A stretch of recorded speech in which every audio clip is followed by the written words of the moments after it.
ഞാൻ തീർച്ചു പറയും, കോൺഫിഡൻസിലെ ഞാൻ പറയും, കോൺഫിഡൻസിൽ പറയും. തെറ്റിദ്ധാരണകൾ അവർ സത്യസന്ധരാണെങ്കിൽ, ഹക്കറിയാത്തത് കൊണ്ടാണെങ്കിൽ മർക്കത മുഷ്ടിയാണെ രക്ഷല്ലോ.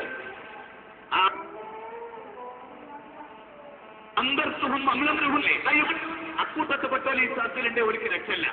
അല്ല, അറിവ് മാത്രമുള്ള തെളിവായി ഇനി പറയുമ്പോൾ, തിരിച്ചാൽ മാത്രമുള്ള തെളിവായി ഇനി പറയുമ്പോൾ ശ്രദ്ധിച്ചോളി.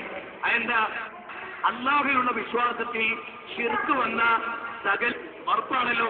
ഖുർആനിലെ 39-ാമത്തെയും 65-ാമത്തെ വചനം. പിന്നെയോ ഇന്നല്ലാഹ ലാ യഗ്ഫിറു അൻ യുശ്റക ബിഹി 4-ാമത്തെയായും 48-ാമത്തെ വചനം, 4-ാമത്തെയായും 116-ാമത്തെ വചനം. ആ വചനത്ത് പറയണത് ഒരിക്കലും അല്ല പൊറുക്കാത്ത ബാധകൾ ശിർക്കാണ്. ഒരിക്കലും അല്ല പൊറുക്കില്ല, ഒരിക്കലും അല്ല പൊറുക്കാത്ത ബാധയത ശിർക്കാണ്. ശരി, സമ്മതിച്ചു.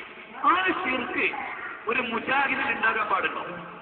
ആ ശിർക്ക് ഒരു സുന്നത്തിയമായിട്ട് ഉണ്ടാകാൻ പാടുണ്ടോ? ആ ശിർക്ക് ഒരു തബ്ലീഗുകാരിൽ വരാൻ പാടുണ്ടോ? ആ ശിർക്ക് ഒരു SDPI-കാരിൽ വരാൻ പാടുണ്ടോ?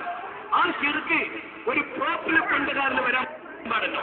ഒരു മന്ത്രി പദത്തിലേക്ക് തിരഞ്ഞെടുക്കാൻ ഒരു മുസ്ലിമിനെ അയാൾ പോയത് എങ്ങോട്ടാണ് എഴുതണ്ടേ? അതിന്റെ തലേ ദിവസം മമ്പറം ദർഗയിലെ ആളെ പേര് ഞാൻ പറയണ്ടല്ലോ. ഈ അടുത്ത കാലത്ത് മുസ്ലിം മന്ത്രിയായി തെരഞ്ഞെടുത്ത ആളാരാണ്? ഞാൻ പറയണ്ടല്ലോ. നിരീശ്വരവാദ പ്രസ്ഥാനത്തിൽ അയാൾ ഉണ്ടായിരുന്ന ആവശ്യത്തിന് അയാൾ കുഫറില്ല.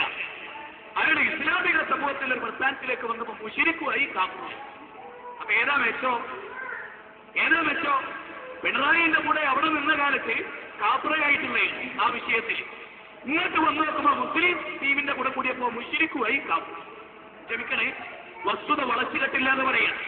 മന്ത്രി ദർഗയിലേക്കാണ് പോയത്.